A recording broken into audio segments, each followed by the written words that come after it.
ನಮಸ್ಕಾರ ಸ್ನೇಹಿತರೆ. ಮಗಳ ಕಷ್ಟವನ್ನ ನೋಡಿದ ತಂದೆ ಮಾಡಿದಾದ್ರೂ ಏನು? ಬನ್ನಿ ಈ ವಿಡಿಯೋ ಬಗ್ಗೆ ಸಂಪೂರ್ಣ ಮಾಹಿತಿಯನ್ನು ನೀಡ್ತೀನಿ. ನಾನು ನಿಮ್ಮ ಪ್ರೀತಿಯ ಮಂಜುಳಾ. ಸ್ನೇಹಿತರೆ, ನೀವು ಅದಕ್ಕಿಂತ ಮುಂಚೆ ನಮ್ಮಿನ್ನ ಕರ್ನಾಟಕ ಕನ್ನಡ ಯೂಟ್ಯೂಬ್ ಚಾನಲ್ನ ಸಬ್ಸ್ಕ್ರೈಬ್ ಆಗಿಲ್ಲ ಅಂದರೆ ಸಬ್ಸ್ಕ್ರೈಬ್ ಆಗಿ. ಹಾಗೆ ಈ ವಿಡಿಯೋ ಬಗ್ಗೆ ನಿಮ್ಮ ಅನಿಸಿಕೆಗಳನ್ನ ಕಮೆಂಟ್ ಮೂಲಕ ನಮಗೆ ತಿಳಿಸಿ ಅಂತ ಕೇಳ್ಕೊತಾ ಇದ್ದೀನಿ. ಬನ್ನಿ ಆ ಕಷ್ಟ ನೋಡಿದಂತಹ ತಂದೆ ಏನು ಮಾಡಿದ್ರು ಅಂತ ಹೇಳ್ತೀನಿ.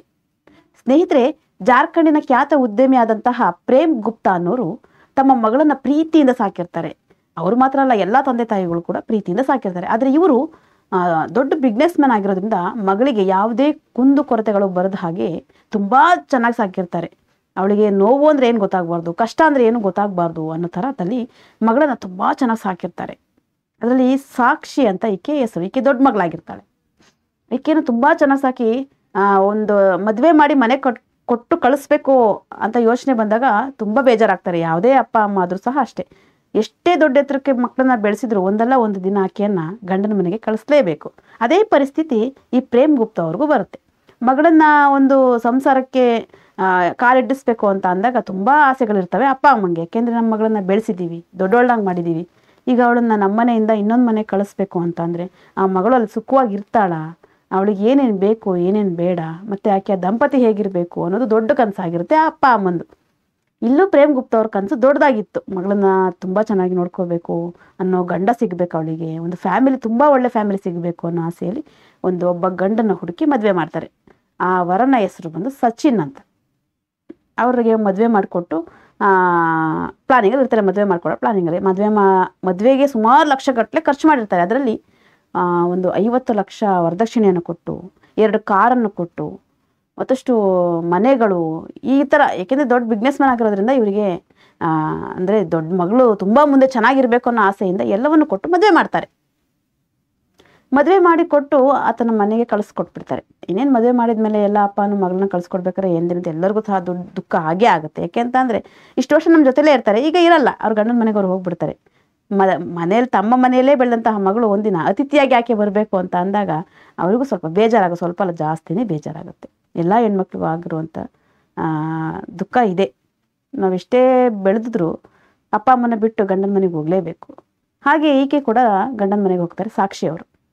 ಅಲ್ಲಿಗೆ ಹೋಗಾದ್ಮೇಲೆ ಇಲ್ಲಿನ ವಾತಾವರಣ ಬೇರೆ, ಅಲ್ಲಿಯ ವಾತಾವರಣನೇ ಬೇರೆ. ಆದರೆ ಈಕೆ ಇಲ್ಲಿಂದ ಅಲ್ಲಿಗೆ ಹೋದಾಗ ಹೊಂದ್ಕೊಳೋದಕ್ಕೆ ಸ್ವಲ್ಪ ಕಷ್ಟ ಆಗುತ್ತೆ.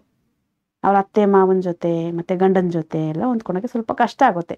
ಆದರೂ ಸಹ ಆ ಮನೆಯವರು ಅರ್ಥ ಮಾಡ್ಕೋಬೇಕು. ಯಾಕೆಂದರೆ ಹೊಸ್ದಾಗಿ ಬಂದಿರೋರಿಗೆ ಅರ್ಥ ಮಾಡ್ಕೊಳೋಕ್ಕೆ ಮತ್ತು ಮನೆಯ ಒಂದು ಸಂಪ್ರದಾಯವನ್ನು ಅರ್ಥ ಮಾಡ್ಕೊಳೋಕ್ಕೆ ಸ್ವಲ್ಪ ಕಷ್ಟ ಆಗ್ಬೋದು. ತಿಳಿಸಿ ಹೇಳಿದರೆ ಅವರು ಸಹ ಅರ್ಥ ಮಾಡ್ಕೋತಾರೆ.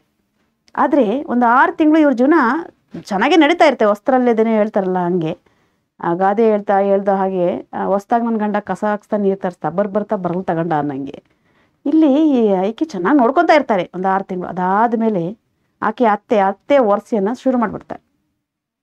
ಏನಪ್ಪ ಅಂತ ಹೇಳಿದ್ರೆ ಆಕೆಗೆ ಟಾರ್ಚರ್ ಕೊಡೋದು. ನೀನು ಅದು ಮಾಡು, ಇದು ಮಾಡು, ಹಂಗೆ ಮಾಡು ಕೆಲಸನ, ಹಿಂಗೆ ಮಾಡು, ನೀನು ಯಾಕೆ ಇನ್ನೂ ಫ್ರೀಯಾಗಿ ಕೂತಿದೀಯಾ ಅಂತ ಹೇಳ್ಬಿಟ್ಟು ಅವ್ರ ಅತ್ತೆ ಟಾರ್ಚರ್ ಕೊಡೋಕ್ಕೆ ಶುರು ಮಾಡ್ತಾರೆ. ಆದರೆ ಅತ್ತೆ ಹೇಗಾರು ಇರಲಿ, ಗಂಡ ಅನ್ನೋರು ಹೆಂಡತಿ ಪರವಾಗಿ ನಿಂತ್ಕೊಂಡ್ರೆ ಆಕೆಗೆ ಧೈರ್ಯ ಬರುತ್ತೆ.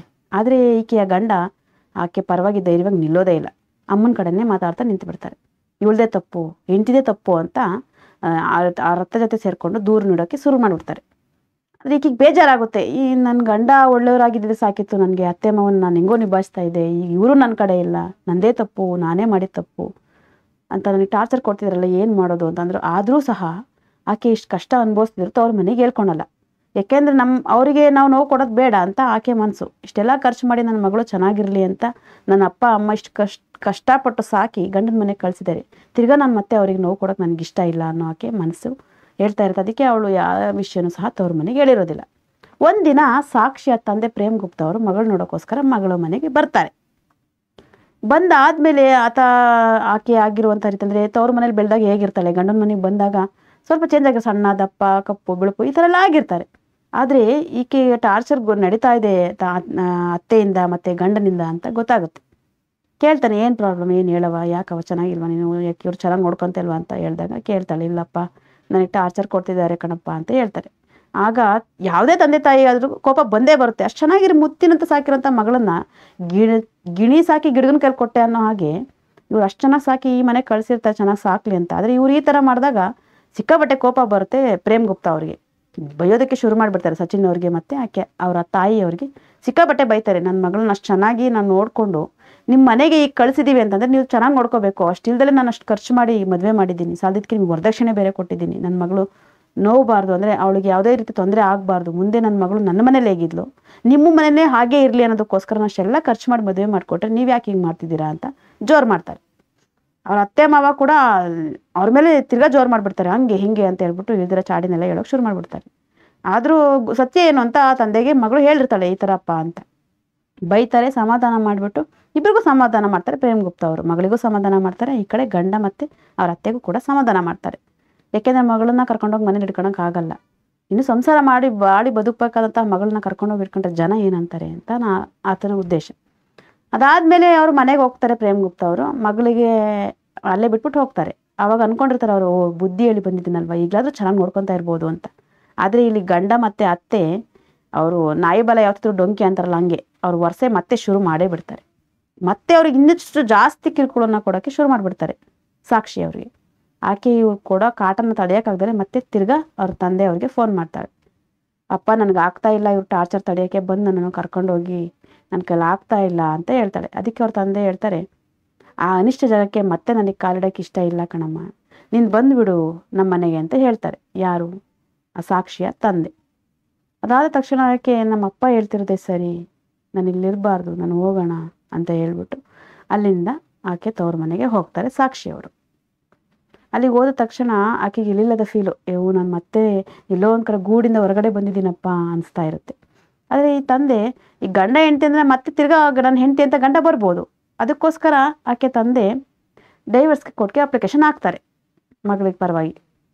ಅದನ್ನು ಡೈವರ್ಸ್ ಪೇಪರು ಗಂಡನ ಮನೆಗೆ ಸಚಿನ್ ಅವ್ರ ಮನೆಗೂ ಹೋಗುತ್ತೆ.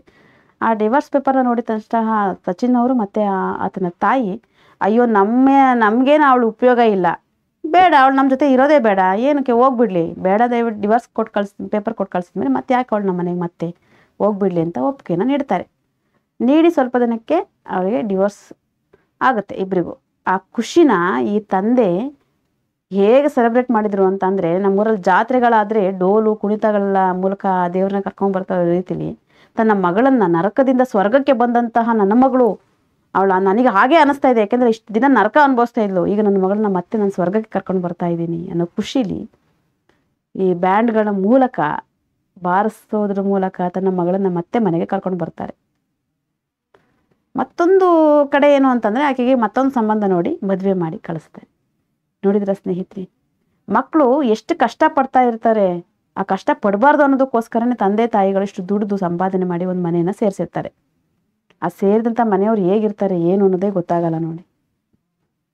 ಸ್ನೇಹಿತರೆ, ಈ ತಂದೆ ಮತ್ತು ಮಗಳ ಒಂದು ಕಥೆಯ ಬಗ್ಗೆ ಅಂದರೆ ವಿಡಿಯೋ ಬಗ್ಗೆ ನಿಮ್ಮ ಅನಿಸಿಕೆಗಳನ್ನ ಕಮೆಂಟ್ ಮಾಡಿ ನಮಗೆ ತಿಳಿಸಿ ಅಂತ ಕೇಳ್ಕೊತಾ ಇದ್ದೀನಿ. ಮತ್ತಷ್ಟು ಕಥೆಗಳನ್ನ ನಿಮ್ಮ ಕಣ್ಮುಂದೆ ತರ್ತೀನಿ. ಅಲ್ಲಿವರೆಗೂ ನೀವು ನಮ್ಮ ಕರ್ನಾಟಕ ಕನ್ನಡ ಯೂಟ್ಯೂಬ್ ಚಾನಲ್ನ ನೋಡ್ತಾ ಇರಿ ಅಂತ ಕೇಳ್ಕೊತೀನಿ. ಬಾಯ್ ಬಾಯ್, ನಾನಿನ್ನ ಬರ್ತೀನಿ.